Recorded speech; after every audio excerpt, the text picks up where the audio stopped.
I'm Matthew KAHN. I'm supposedly the chairman here. And so I'd like to thank all of you for joining us today. And it's great to see everyone, and thank you so much. I'm going to slowly break the panel. We're about to talk about the future of Silicon Valley. I think we're going to have a great group talk. But first, before we start, we've recently, in working with Mark Moore, our department's director of undergraduate studies, we've just named the first cohort of the Easterling Fellows. Folks, Richard Easterling is a world-famous economist who just retired from our department and is a very great man and has helped to mentor me as chair. As USC, folks, have you noticed that USC is attracting better and better students? And so one of the great things of teaching here is how talented our students are. And to push our students, we've named our first cohort of Easterling Fellows, some of whom are here today. And folks, can I ask you to stand so we can honor you?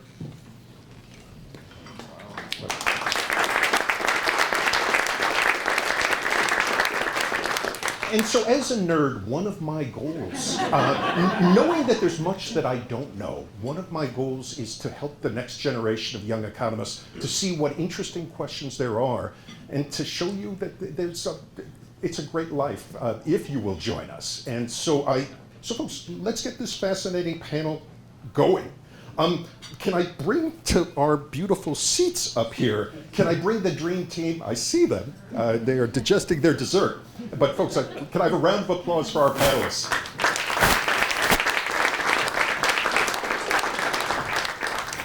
And you have and I'd especially like to thank Preston McAFEE. We have imported, in this age of globalization, we can still import talent, and we thank Preston McAFEE for making a long trip. And I'm grateful to my USC colleagues who, to make sure you know who we are, we will go from right to left. And we have Preston McAFEE to my far right. We have a group of PhDs, PAI-LING from the Marshall School, Simon Wilkie, my colleague at USC Econ, and from the far left, GUOFU Todd from USC Economics. Folks, thank you so much for joining us. Folks, the way this panel is going to work with my hippie style is I have some questions that the panel has already said they don't like. And we're going to see if any of them yield any interesting responses. And I'm going to be watching your attractive faces. And if you're not interested, if you start texting people, I'm going to open this up to you. And so, GUOFU, could you hand this? Let's do it like this. Can you hand one to each? I want folks to have full information about what's about to happen. Preston, I think I'm going to put you on the hot seat. There's no free lunch.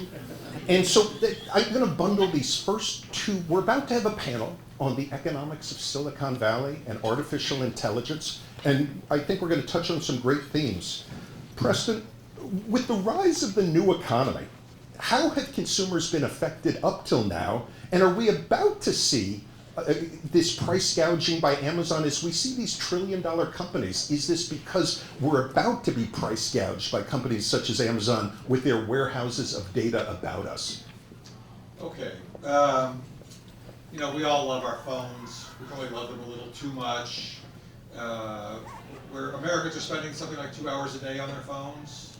My phone actually tells me my screen on time is 7 hours, but I use it to read as well. That's probably the single biggest change for us, is that we do banking, we do entertainment, and we do maps, all on this little tiny supercomputer in our pocket. The second thing that's really starting to change is the Internet of Things. I now have 58 devices that plug into my router. That is either wireless or wired. And there's security cameras, and there 7 lights that come on automatically with timers and so on. So that's a pretty big change. And then get ready for this, is that you're about to be hacked. The IoT devices are being taken over willy-nilly, and there have already been denial of service attacks by light bulbs. So you will likely, many of you will likely pull the plug on your entire electronics in your house in the next decade because of the hacks that are taking place. Now, you bundled two questions together, that's why I'm going on so long, I apologize for that, but it's not my fault.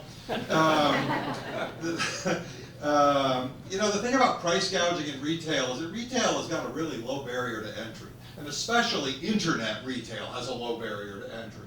And so the day that, by the way, you're already being price gouged. If you want to check, there's a website, camelcamelcamel.com, it's memorable but hard to say. And it will tell you on any Amazon item what the prices were over the last 3 months to a year. And what you see is something that looks like kids' scribbles. These prices are up, they're down, they're up, they're down. We did a little bit of work trying to figure out what's causing that. So Amazon prices approximately double when Walmart stocks out. Right? So when Walmart shows up as out of stock, Amazon price shoots up. There are tremendous returns to searching. Not that many people know it because for so long, 20 years, Amazon was always very price competitive. But here's the problem. As soon as Amazon goes to raise the price, and they're doing that right as we speak, the last 2 or 3 years, as soon as they do that, you have, in the famous Google phrase, which I don't agree with, is competition is just a click away. No, they have to enter, but they nonetheless, there's a fair amount of competition. Target, Walmart, other retailers. And so I think the challenge here is that retailers have very low barriers to entry. The internet lowered those barriers to entry, not increased them. Pei-Ling, your thoughts about whether our future facing price gouging or continued consumer surplus from clicking away? Yeah, sure. So I don't have as many things connected to the internet. But I think the thing that people often forget, and it's nice being able to talk to a room full of economists because you'll see this from Aurelia, is that it's not just prices for the same product, right? This is not ceteris paribus, but in fact, what happens is with the new technologies, we're actually getting better products, right? So if you think about the variety of products that are on Amazon now versus 20 years ago, it is due to the entry that Preston talked about, but there's a huge variety of different variations of products that we now have access to. So yes, prices are going up, but the question is quality also going up as well? So in fact, ultimately what we care about is what is the value, what's consumer welfare that we're getting as consumers. And I think that the prominence of platforms that allow for this entry and allow many different products to be available has the ability to increase consumer welfare even if prices are going up. Basically, we're paying for better things and paying for an easier way to get them and paying for them to arrive within an hour and be able to ship them back for free. So all of that is the bundle of characteristics that go along with just what used to be a simple light bulb. Simon, consumer surplus going up or down in the short and long run? Oh, up. I think that's unambiguous. As was just mentioned, what we've seen is just dramatic improvements in quality and services that are provided at a price of zero. So this is one of the problems with measuring GDP these days, is that there are lots of products that are being introduced that are generating quite possibly massive amounts of consumer welfare that are not being measured. Just to give you one that's a little bit old-fashioned now, Wi-Fi. 90% of the world's data travels over Wi-Fi at some point in time. That's all free, pretty much, right? It's free inside your house. You're not paying a service provider. So if I buy a plan from AT&T or Verizon, then that's counted in GDP, but all the benefits that I get from the use of Wi-Fi are not measured at all. Similarly, the value of Google Maps is monetized through their advertising platform, but the consumer surplus is not being measured. So I think what we've seen in the last few years is vast amounts of increases in consumer welfare that are just not being measured in conventional economic statistics. The cost of all of this, or the cost of much of it, as was alluded to, is the fact that there's a price in privacy, that we're giving up a lot of our data. Google is monetizing the data. Amazon is monetizing the data. Amazon is now seeing itself as an advertising platform and competing after Google's bread and butter. Microsoft is there as well with Bing. Facebook, of course, has been tremendously successful in monetizing your social network. So the flip side of we have a difficult way of measuring the benefits of all this innovation is we also have a difficult way of measuring the costs, right? What is the price of privacy? How much welfare have we lost by giving up the exclusive nature of our private information? Frankly, we have no good ideas how to measure either of these things. And Preston and I have been thinking about it for a long time inside Microsoft, and been rejecting silly ideas put forward by Silicon Valley, because the Facebook value of the click, Facebook value of the like thing is probably the most ridiculous, where they, what was it, $1 trillion in benefit or something that they claimed they were generating. This is just very hard, which means, that's great news for economists, right? It means you need more economists, you need better economics and more economic research. So it's a great time. We think we know the answers, but we have no good measurement of the answer. So having said that, let me hand it over to GUOFU to see if he can come up with an answer to that. No, really. First, I agree with these three speakers. I'm going to just take one example. I love music. My kids and my wife, they all enjoy music. I think if you remember not long ago, we spent $20 to buy a CD with 15 songs, and maybe like 2 of them, and the rest we're not sure. And recently, for those of you who do streaming music, I think by paying $10 per month, you have access to almost unlimited number of songs that you like or perhaps you haven't heard.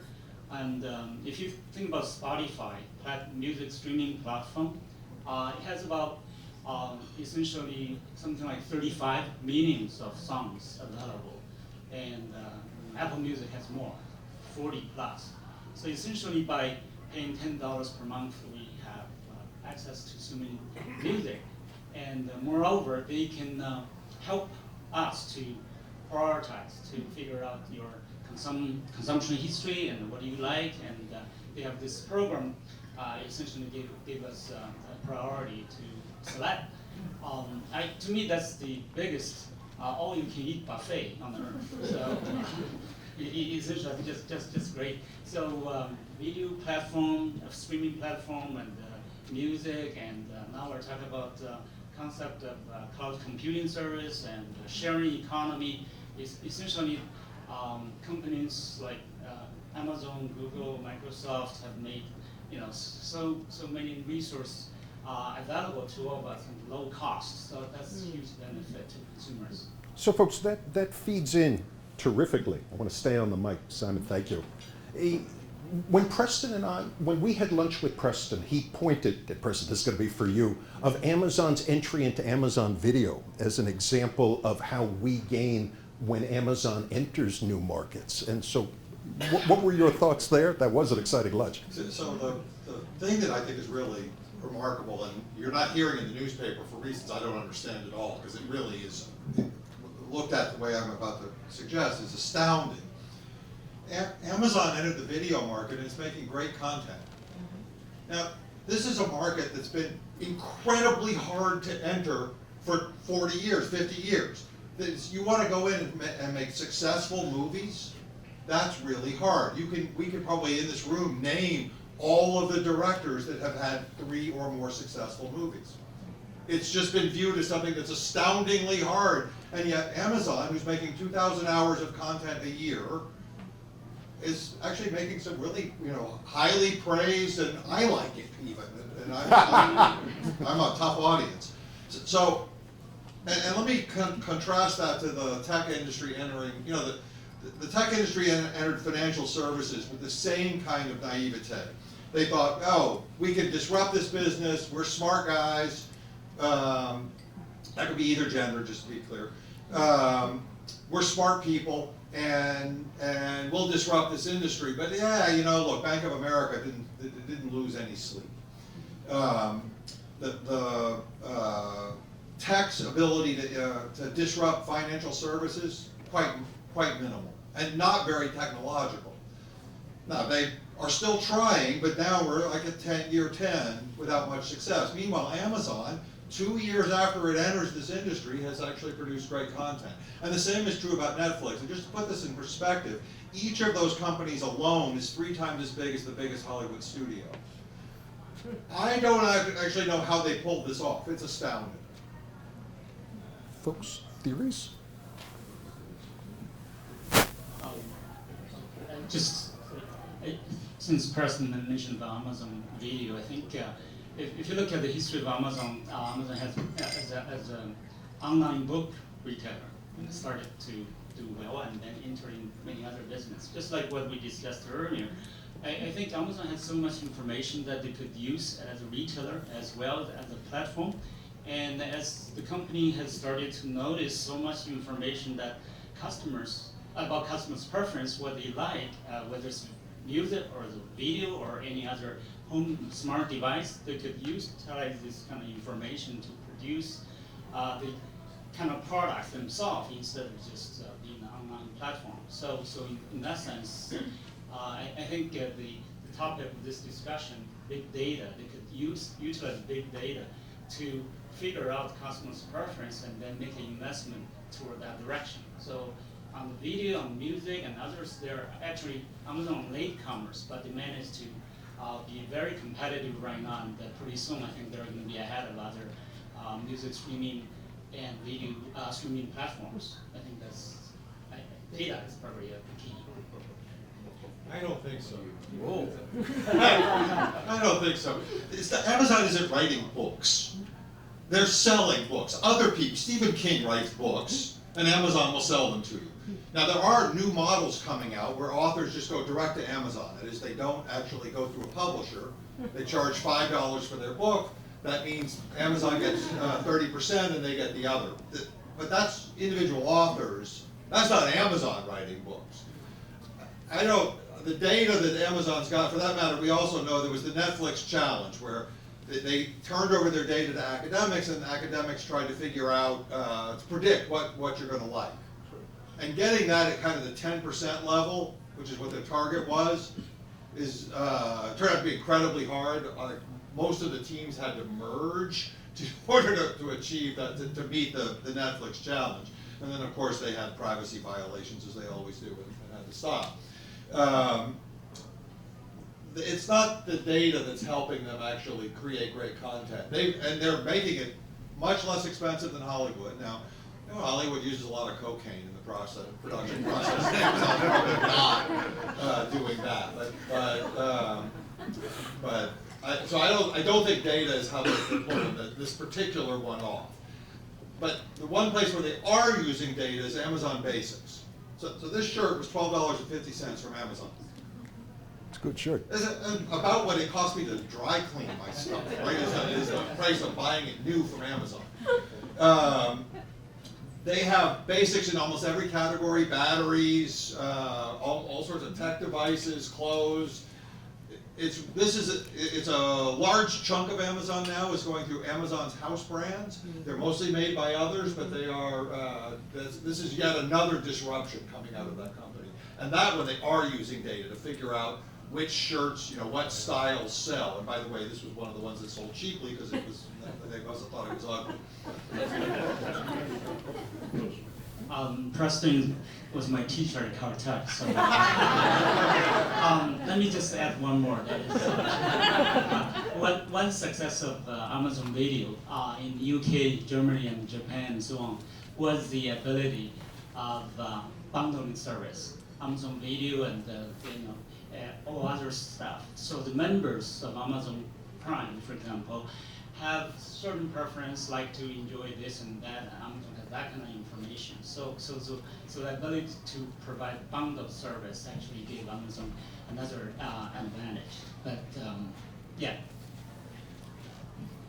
Folks, I'm going to shift us from Amazon to artificial intelligence. And so AI, maybe a new Spielberg movie. Something that is always in the New York Times is, with the rise of artificial intelligence and AI, what jobs will be created and what jobs will be destroyed? So I wanted to ask our illustrious panel, and we'll go from right to left, a question about the labor market implications of the rise of AI. And for those folks in the room, compliments or substitutes? Here we go. Okay, and it's your right to left, not their right to Oh. left. Yes. God.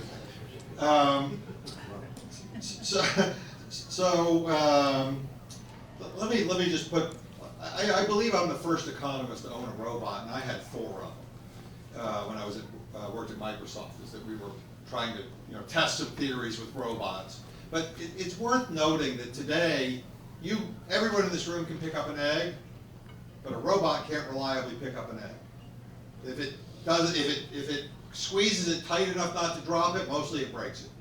And yet, this is something your children at age 3 can do without trouble. And by the way, the robot apocalypse that's coming, where the robots take over, right at the moment, if you just shut the door and it's got a doorknob, not that kind of door, but just like a regular doorknob, the robots can't open it. So you're just, the robots are coming for you, close the door. So, I said, by the way, driverless cars, same issue. There are no driverless cars that can drive in a snowstorm. There are none that can drive in a heavy rainstorm. It's not an accident that Waymo drives in Phoenix, Arizona, and San Jose, because it doesn't rain. They stay off the roads when it does. This technology is not nearly as far along as people think. Where you could run it right now, and you'll probably see fairly soon, is an LAX shuttle with a well-mapped route and little markers that tell it where it is and so on, make sure it doesn't get lost. It's up to that kind of task. But it's really not up to the task of replacing a human driver today. So that's on the one side. I think there's a much broader point, which is if you think about how computers came in, computers didn't replace people, they became tools. AI is the same sort of thing mostly. It's a tool. It's a complement to humans. At the same time, if you compete with AI, you're doomed, because it's going to get better really fast. So if you're in a competition state, you don't want to do that. When you think about what you do for a living, you want to use AI as a tool. That is, you're the person who takes the AI and solves problems with it. And it's your assistant, it's your helper, it's your tool. And those jobs are relatively secure. But of course now you're going to be, and this is great things for educational institutions like USC, you're going to need to be retooling all the time, because that stuff is getting better exponentially. And so you have to keep on top of what it's capable of and use it. And with that, let me not be the only person who talks. So I think there's a broader point to understand about the history of technology and how it diffuses into society. A lot of times the engineers are all like technological determinism, like they're, and this speaks to Preston's first point about how, look, it's all about whether the robot can turn that knob, and once it can turn the knob, we're doomed. And actually what history has taught us is that technology is not a standalone entity. We are humans, we operate in markets, and those incentives and markets and profits have a lot to do with how the rate and the direction of that technological innovation happens. And so when we talk about these new technologies, one of the things that you'll see in many reports about industries is that even with IoT, Internet of Things, they know that they can get all this data, they don't know what to do with it, right? They can collect it all, but they haven't figured out, how do we turn that data actually into usable information? And secondly, how do we get our organizations structured in a way so that the people within our firms actually have an incentive to even use that information to Preston's second point, in the second way about how do I actually use that information to help you? Because it's a lot, if you think about the average person out in the workforce, I just want to do my job the way you pay me to that metric. I have no incentive to change that metric because I'm doing well at it now. And so you've got to think about a whole organizational transformation in order to adopt new technologies. So the end point I just like to make is don't worry, it's not coming. The robot apocalypse is not coming that fast. And I would say to the econ undergrads here, I think you have the best training right now for actually being in a position where you are differentiated from the AI. The AI is your tool, because the one thing that I often talk to economists about, what distinguishes them from the computer scientists, is that the computer scientists are very good at taking a given problem and figuring out how to optimize and how to get the answer. But as economists, we're trained to think about, well, what is the right problem we should get the answer? What's the important profit-making problem? And if you want to, substitute that utility with social values, then how do we think about that objective function, and what should we be having the AI do? Okay, I'm going to step back a little bit and give a little bit of a discourse beyond just AI and say what I think is happening and why. Matt hit the nail on the head when he said, think about this in terms of complements and substitutes. And also, completely agree with what was said before, but AI is just part of it. What's really going on, we're about halfway through what people are now thinking is the fourth industrial revolution. The first being harness of mechanical power, second electrical power, and uncovering how to do mass production correctly. The third being the information revolution. And what we're seeing now, as has been mentioned, ubiquitous cheap sensors allow us to collect information everywhere. So does anybody know how many? Your phone now has 2 cameras in it, right? Everybody has 2. Does anybody know how many cameras are produced a year? Cameras, CCD cameras. 4 billion. We're producing 4 billion camera sensors a year currently. There's 2 in every phone. Preston's got 58 in his house. But,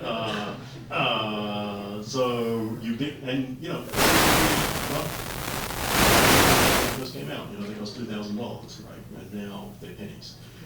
So we have the ability to have ubiquitous sensors to gather data. We have, because of the increases in advances in spectrum usage, and the government's making it more available commercially, thanks largely to what Preston did with other people back in the 90s that created spectrum options. We have cheap connectivity almost globally. And in addition, with the development of cloud computing, we have a decentralized system where unimaginable computing power can be purveyed to anywhere in the edge. And on top of that, the advances in artificial intelligence over the last few years means that we have a new revolution, which is not the information revolution, but it's the intelligence revolution. That is what we have, I like to call it the UAI. Ubiquitous ambient intelligence. It's not information, it's actually intelligence that will make decisions, right, and replace human decision making. That's the threat. So those are the things that are going to be substituted away. So for example, if you go see the very best, you have a melanoma, you have a spot on your skin, you want to know if it's a melanoma, you go to Beverly Hills and see a skin surgeon, he's about 95% accurate in classifying it. If you go see a generic doctor, he's about 70% accurate in classifying whether this is a melanoma or not. There's an app called Skin Vision, which uses artificial intelligence. Microsoft distributed this in Africa, and also we were looking at other medical conditions too. So now, one of the poorest persons with access to a $64 camera phone with a camera on it, can take a picture, it goes back to the cloud, it's analyzed against a data set of thousands, and it's 97% accurate. So we've made that technology, we've democratized it, we've made it ubiquitous, and we've disintermediated a very specialized human skill. That's, as Matt alluded to, that's the substitution effect. So anything that relies on something like classification, or if you're an expert because you're following a rule of thumb that has worked pretty well, you're dead. You're going to be disintermediated. On the other hand, as Preston alluded to, anything that essentially involves empathy or human characteristics, like writing a novel, caring for people, producing an artwork, no, that's beyond classification. That doesn't work for this, right? So what I think we're going to see is increasing substitution of human skills. The joke is, machines are really good at deep learning, so humans should do things that require shallow learning. Right? We should specialize in that. And so that's where I think you're going to see that we're going to specialize in what we're comparatively better at, and that's where the complementarities are going to come in. And so in the long run, this is going to change the nature of work, but it's going to change it perhaps moving backwards to more pre-industrial skills. My joke is, if anybody's been to Portland or seen Portlandia, that the future is Portland. Right? There's going to be some big tech companies, and the rest of us are all artisans exchanging stuff, you know, that was, you know, home knitted, home crocheted things for craft root beers and things like that.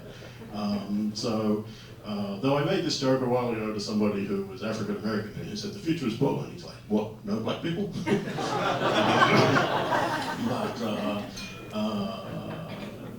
But I think this really is a transformation. We're about halfway through it, and I think that's why so many people are scared around the world at this point in time. But the future, which is is bright, but that's 20 to 30 years away, just like it was between 1890 and the late 20s. Okay, thanks.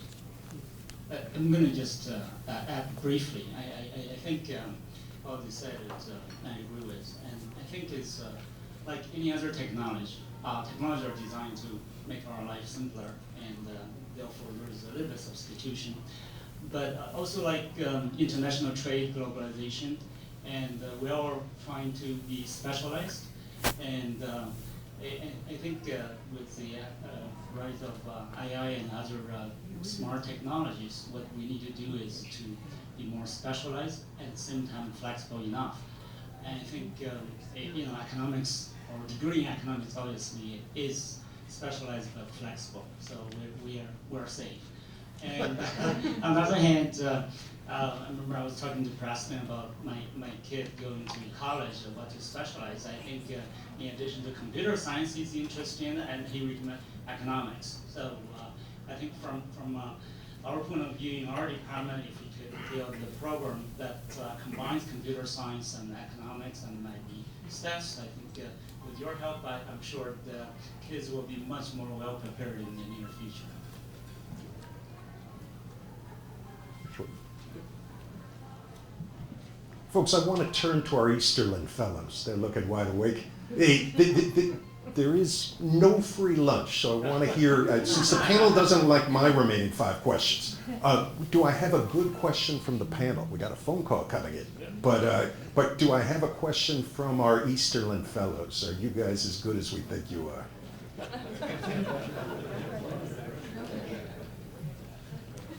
Please. So apparently there's shifting focus in the business world towards analytics that primarily use data science solutions. But what I see is there seems to be great change in some of the technology companies, in academics as well.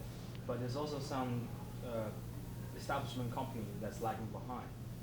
I guess my question would be, how long does it take to transform from one stage to another? How long does it take for the new disruptor to completely eliminate the establishment or transform the establishment? Because it doesn't matter in long term, everyone's gone in long term. But for us, who's currently 20 years old, that metric is pretty important. So to repeat that question for the panel and to put it on the videotape, when I was young, there were some companies, the big 3 automakers, companies rise and fall. Will incumbent companies, is there a question of management and of incumbent companies, of their management's willingness to embrace some of the issues that we've been talking about? What is it about Jeff Bezos versus the leaders of traditional Fortune 500 companies? So thanks so much for your question. I think it's great to use the time to figure out what's a question that's going to affect me now. So I just want to give you some perspective in the sense that, it's funny because nowadays when the students are like, oh, I don't want to work for that old dinosaur Google. Google was a start. I went to grad school with those guys that I didn't go to Google, but they were in the at the eating hall in New Bamford at the time. So this was a start very early on. So I think you've hit it on the nose that there is a sense in which I think the patterns of when a new company sort of comes up and it starts to become the big leader is pretty fast right now. Facebook also used to be the startup when people are starting to talk about who wants Facebook when you could do something cool like Snap. The stock price is not reflecting that, but anyway. The one thing that I think is a little interesting, and I haven't thought enough about this to understand whether this is a significant factor, is, you see more and more, Google is acquiring a lot of new startups. Some of them that they never make it out in the public. They just, the startup starts up, no one ever hears about them, and they get snatched up. And so, if you think about and this is what Matthew was bringing up, the attitude of management from the current big behemoths like Google and Facebook, it is very much not like the old traditional car companies where everything was interior and they could just crush whoever else came up because they're just so big. But they're capturing all of the new innovations and bringing them in-house, so sort of embracing and extending. And I'm not sure if that may change the ability of a small startup to sort of rapidly become one of the leaders in the economy the way those companies were. I don't know if something has changed about their ability to be able to acquire these new innovation and somehow integrate them so well that was not a way, not a phenomenon that could happen before in our traditional manufacturing positions. So something I would emphasize is the importance of size. One of the things you hear inside, I worked for Google and I worked for Microsoft, and one of the things you hear inside is that you can't get anything done because it's just too big. Now you gotta go talk to legal, and you can talk to regulatory people, and Microsoft often had lawyers in technology meetings to make sure that the antitrust laws weren't violated. And so it's just really hard to get stuff done. But it's actually, you hear that in every firm, but it's actually way, way worse. And if you look at Google in particular, so Google's probably first 5,000 employees included some of the most aggressive, dynamic people in the tech world. And you can't have all of those people leading products. That would give you 5,000 products. So somebody has to do the worker bee jobs. And that's one of the things that winds up being a challenge in these companies. They hire people, and then who is it that actually kind of minds the store? It was one of my frustrations of working at Google is that the leadership wasn't that interested in advertising. Because of course advertising makes 110% of the money. Everything else loses 10%, and the advertising makes the rest. And so, but they weren't, it's not cool like driverless cars or launching balloons. So let me come back to the question that you asked, which is a really, as PAI-LING says, a really wonderful question. One of the things that's kind of a common theme, and I don't know the answer to your question about Jeff Bezos, but it's a kind of common theme is that leaders don't tell people what to do. They help them get done what they're trying to do. And so one of the things that differentiates a great company from a poor company is micromanagement. Now, with that said, you hear lots of stories about Steve Jobs having, screaming at employees, telling them what to do, building great products. So I don't want to claim here that the truth is so cut and dry. But I think most business people would agree that empowering people versus telling them what to do is the recipe for success. That gets really hard the bigger the firm gets. There's the more interconnections. Google lost $500 million when it ran ads for Canadian pharmacies, and it got fined by the U.S. For running ads, and these are suggested by people's clicks, and they wind up, costing it a lot of money.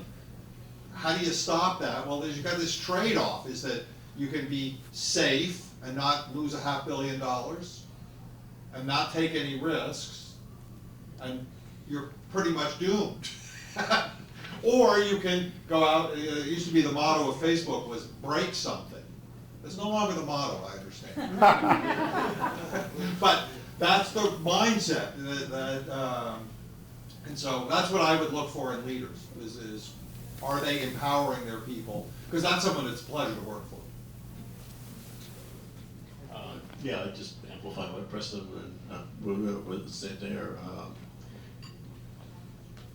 The future is firms are all going to have to be more data-driven and more analytic rather than relying on rules of thumb.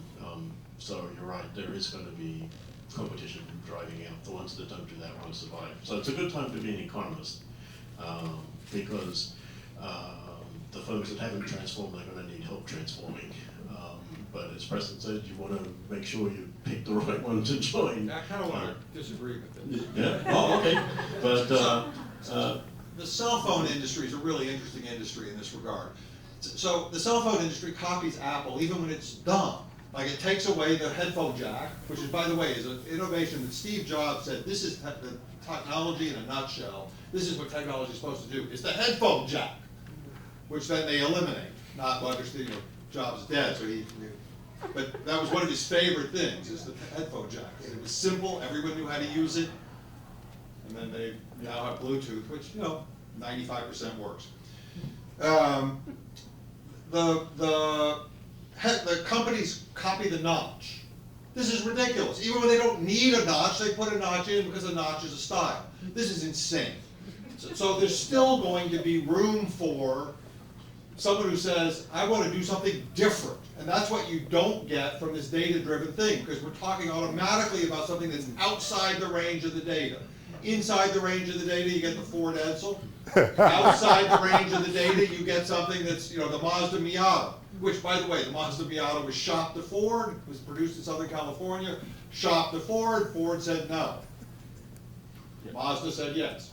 yeah, but, and that's why that's why it's great to be an economist, is because outside of the, AI is great at classification, AI is great at prediction, but it sucks at understanding causality, right? That's what we bring to the table. We bring the sort of, that's why nobody likes economists. We bring the cynicism that you can see here and say, no, you haven't proven that. Why are you doing this? That's what we add, and that turns out to be tremendously valuable. Understanding the difference between and what the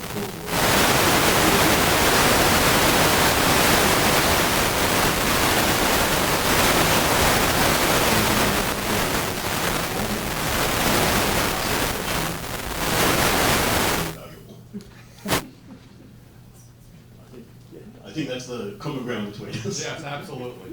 This is what both of us did working together.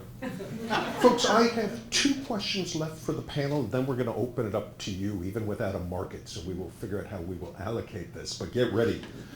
Folks, we see not everyone a supporter of globalization these days. And so question number 10 on the list, I skipped some boring ones. Could anti-globalization trends disrupt Silicon Valley? What clouds are on the horizon for Silicon Valley? Okay, we're our own worst enemy here. The immigrants are a major part of the success of the Silicon Valley. All of my bosses in the tech sector were immigrants, one from India, one from China. And for that matter, my boss's boss, Satya Nadella, immigrant from India. So the idea that, and for the past 70 years, brain drain has worked in America's favor. This used to be something in the 1960s that we celebrated, that we educated and then retained the best of the brains of the whole world. You could argue that that's bad for the world, but it was great for America. And what we're doing today is that the single worst thing for American innovation is to say we're going to turn our backs on immigrants. So I don't think, anti-globalization is a piece of that story, but it's a much deeper story than just anti-globalization. And I'm not saying that you shouldn't be sympathetic for the people who are anti-global because they lost their jobs. If you're a blue-collar worker in the United States, that sucks. It's not a good life. But at the same time, keeping out only going to make their blue-collar workers worse off, not better off. And so, anyway, that's my spiel. Yeah, as an immigrant, I appreciate it. Yeah, well, my parents were immigrants. I was actually born here, but so I do think that there's a very difficult political conversation in the sense that, right, globalization is a reflection of people's emotions about the state of their life and may not be connected rationally to what's actually happening in the world. And I think that if we understand that, right, and we're sympathetic to sort of the human condition, then that maybe leads us to a place where we can have a more constructive discussion about, well, how do we ensure that everyone's quality of life improves, even though there are these big transitions that might affect some people more than others. And that definitely is a documented fact, right? There are some people that are benefiting more from globalization than others. And so what I think is one important aspect to consider is that it's, at least in terms of job protection, right?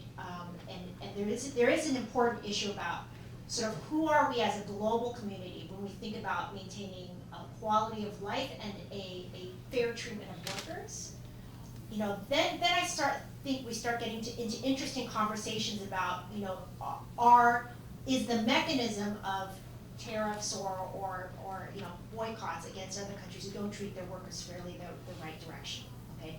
That I'm gonna put to the side for a moment and just say, however, right, absolutely right, the blue collar workers, it sucks for them, but the bigger issue I think when you think about the issue of trade tariffs is that protecting those workers in those jobs is just deepening another generation of their kids not being able to get out of that situation and being prepared for the transition that is to come. So I think that we want to think, all of this says that this is not an easy problem, and we have to balance out these considerations of what can we do as a global leader in terms of our policies and trying to put pressure on firms that may not be treating their workers well, but how do we do it in a way that's not going to basically condemn the less skilled workers in our country now into another generation of being less skilled? I think that's very profound. I've got nothing to add. That was great. Folks, my final question. Can I add one more thing? Certainly. So I love what PAI-LING had to say. I completely agree with it. I just want to give an anecdote. So from 1950 to about 1985, there was a company in Long Island that made clocks for aircraft. But the clocks were a little too heavy to be used, so we bought them and stuck them in warehouses. The whole time, to keep the jobs going in Long Island. They were politically important. This is a terrible way to do this. It'd be much better to retrain the workers to do something that's actually current than have them make clocks which we just stick in warehouses. We don't want to return to the regulatory environment of the 1970s. That is not a solution. Folks, I'm going to say something. So in urban economics right now, there's a discussion of why California home prices are so high. How much of it is due to demand versus how much of it is that we don't build enough housing and the power of incumbent homeowners to block new housing. In both Silicon Beach and in Silicon Valley, there's a discussion going on of would we have even more productive clusters if we built more housing so that young people, do we have any young renters among our graduate student table? I see Rashad. And so a very interesting question is are we limiting California as an intellectual agglomeration in part with perhaps coming immigration limits, but also with housing supply limits, and that this is an active topic in urban economics? Folks, my final question, maybe there's going to be some applause for that. Is life a zero-sum game? If Silicon Valley is disrupted by housing supply limits and by immigration limits, will the world be poor, or will the agglomeration that is Silicon Beach and Silicon Valley just move to Israel or to China or to North Korea? Where will the economic agglomeration take place? Will we as a world economy lose? I don't know why I always have to go first. I don't get to react to what anyone else said unless I grab the mic.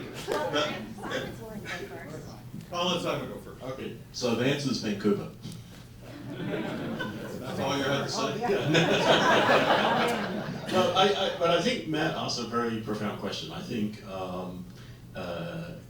overall it's going to be a loss that's negative because of the positive value of agglomeration will be diminished. But companies are already preparing for this. Microsoft has literally doubled down in Vancouver.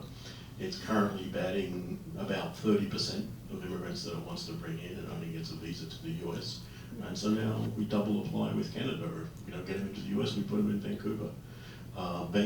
Canada, I was up there, Canada couldn't be happier than Trump being elected. They see themselves as becoming, Montreal's become a huge center in AI. Israel is just blowing up. There's even a giant explosion of app developers on the West Bank. I mean, the Palestine app industry is huge. So I think you're already seeing global substitution, and it'll just be accelerated both to the US and overall the world's detriment if you know, the anti-globalization forces take hold. So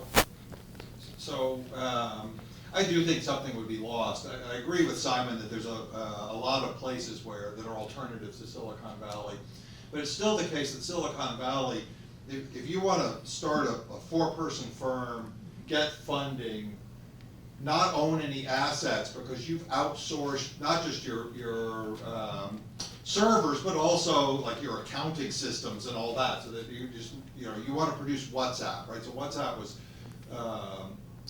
64 employees, $16 billion, something like that. If you want to produce that kind of company, Silicon Valley, and by extension San Francisco, because it's spilled over into San Francisco, is still the market that's kind of the most efficient in the world. And I think that's what would be lost. I do think the Chinese are kind of hoping that we'll is that they're and Shenzhen, there are, the startup market there is getting very efficient, but it's still not quite where Silicon Valley has gotten to, and I think that's where it's ours to lose, and it would be a loss for California and for the United States to have to, even though it wouldn't be as if you just like subtracted the whole thing, because some of it would flow to Austin and Boston and so on, but it would still be a pretty significant loss. Folks, it's your time to shine and get on videotape. Can I open this up to the room, please? Can I hand you the microphone? I'm sorry, I can't stand. Thank you again for the presentation. I'll try to be as eloquent as I can. You talked about globalization, you talked about anti-globalization, but I haven't heard deglobalization. That's what I'm thinking that I see happening, but I haven't read any article about it. But I feel that if you look at Uber here in the US, now in China you have Dixie, I think. If you look at Amazon here, now you have Alibaba in China. Is the future going to be a website called the US website and the China website and an India website? Is there a future in deglobalization as an economist?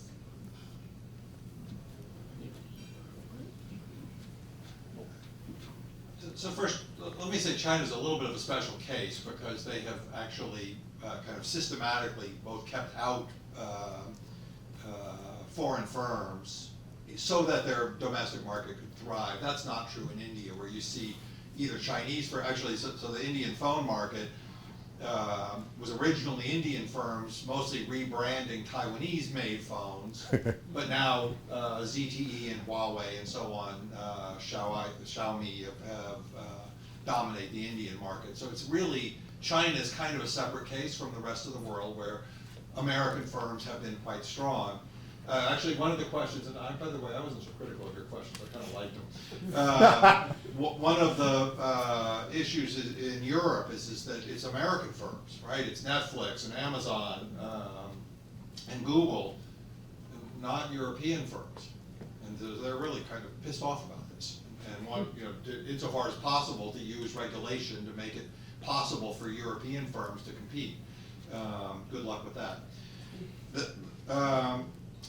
With that said, I do think there's always a tension between do you match the local circumstances versus do you get economies of scale? And I always, the Sears is really and especially having just gone bankrupt, is a wonderful example of this. So Sears originally was a catalog company. They did catalogs super well. You could buy a house from them and have it mail ordered. They were really the Amazon of the 1910s.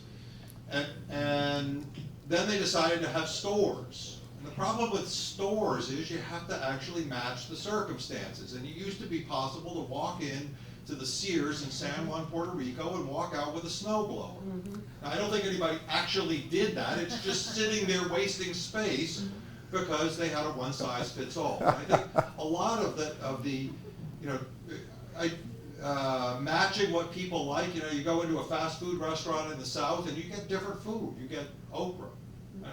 You can't get okra here. It's probably grown here and then shipped to the South where you can get it in a restaurant. So I do think matching local taste, that's something that's a bit of a challenge for a one-size-fit, for a large company. It is a lot easier to exploit economies of scale if you just do the same thing. And then you lose something. I think we talked at lunch a little bit about how matching the local circumstances is a key part of business strategy. And so I don't think of that as anti-globalization if you let everybody compete. Stuart, please. We get you a microphone?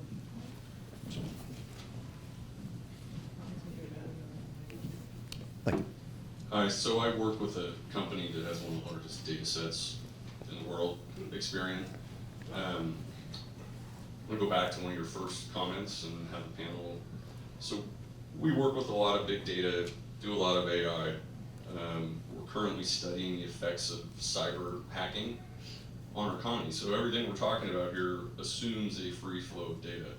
So the question is, what can be done from an economic standpoint of the impact? It's a $4 trillion industry right now.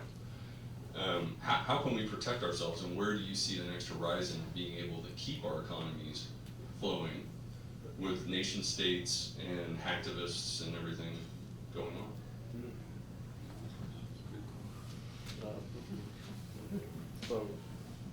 So obviously that's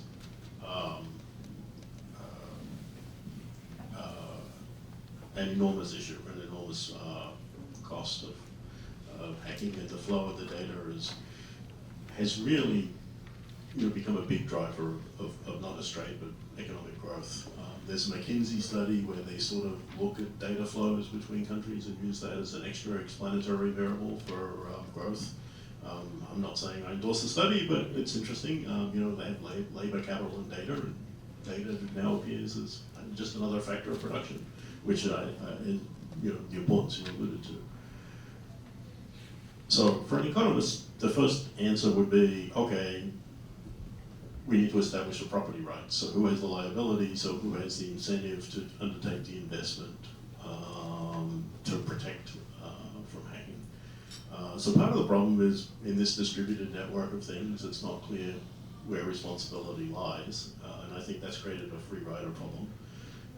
That was definitely true in the internet with IP4, partially addressed in IP6, but still not completely solved. So I think one thing, even though I think the Europeans got it wrong, I think bright lines on property rights and responsibilities for data enforced through regulation will probably not solve the problem directly, but solve the move incentives to have more agents solve the problem. And the second thing is, I might be biased, but based on the experience at Microsoft is the cloud is actually safer because the bigger the data you have, the more you're attacked.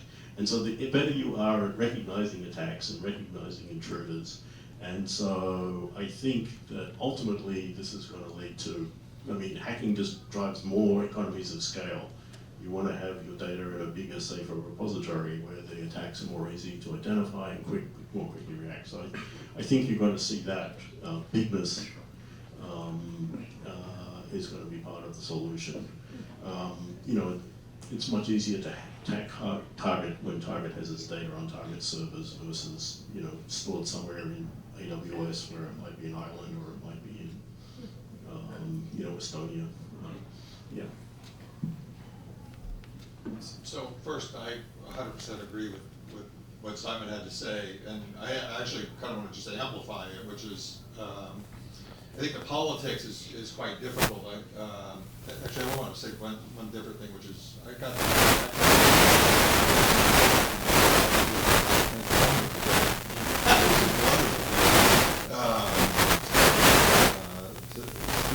advertising with it.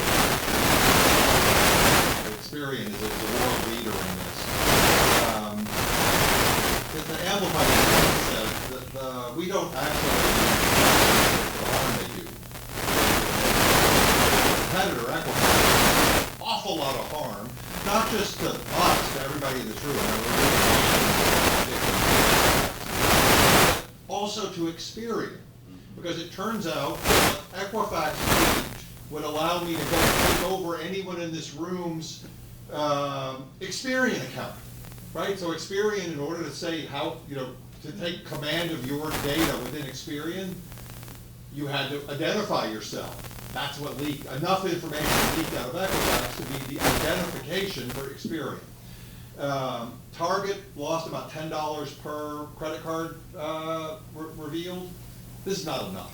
What we know about this is Target looked at this and said, better not to put security in place, better to take the risk of the loss. And so the I think politically is going to be very hard because it's typically very large firms, Google, Amazon, Experian, who have data that's this like pervasive data, which if it leaks can be really just dreadful for society. And those are firms with a lot of political clout. And I think that's going to be a challenge. It's very interesting what the Europeans have done. I don't know whether it's going to work or not, but I'm glad they're doing the experiment, because if it does work, we can just copy it. If it doesn't, we can fix it. But either way, it's going to be useful for the whole world that they put in the GDPRS. GDPR. Preston, spell out for some of us what you're talking about?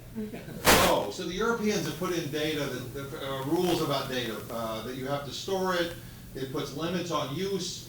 If it's data that's kind of in, how it would apply to Amazon, for example, or even to Google is, if it's not data that's needed to deliver the service that the customer is buying, you can't use it without the customer's permission. So if Amazon wants to ship me a package, they need my home address. They are allowed to have my home address for that purpose, to ship me a package. If they want to then use that for sending me spam mail, no, they didn't need to have my home address for that purpose. They would have to get my consent. So this is a really interesting thing. We think there's a giant loophole. It's not going to be a loophole for Experian, but it's a loophole for Google or Amazon, which is, Amazon can tomorrow say Gmail costs $100 a year. However, if you give us access to your data to use for advertising, it costs $0 a year. That seems to be a loophole that they can go through. Doesn't work so well with search, because now they can say, oh yeah, search is going to actually cost you money, and the problem there is that's probably enough to get people to try Bing. And so that doesn't quite work for that, whereas it probably does work for email. And it remains to be seen whether it'll work for YouTube, because right now the only reason to really be logged into YouTube is so that you can post a comment. And since the comments are like, I wouldn't want to be associated with, I really would not want my name associated with YouTube comments. And so although they have cleaned it up a fair bit, requiring you to log in, it's not quite so nasty as it used to be. I don't think that actually works so much for YouTube, but it does work for the services like Facebook or Gmail. Folks, I think that this has been a great panel, and I'm grateful to the panelists. To close our session, I want to thank all of you for participating, and I want to thank and ask for a round of applause for Karina Chikas and Alice Holtzman for doing all the heavy lifting to make this great event possible. It takes a village, and I'm grateful to both of you for helping us to show how interesting economics is. Folks, thank you very much for joining us.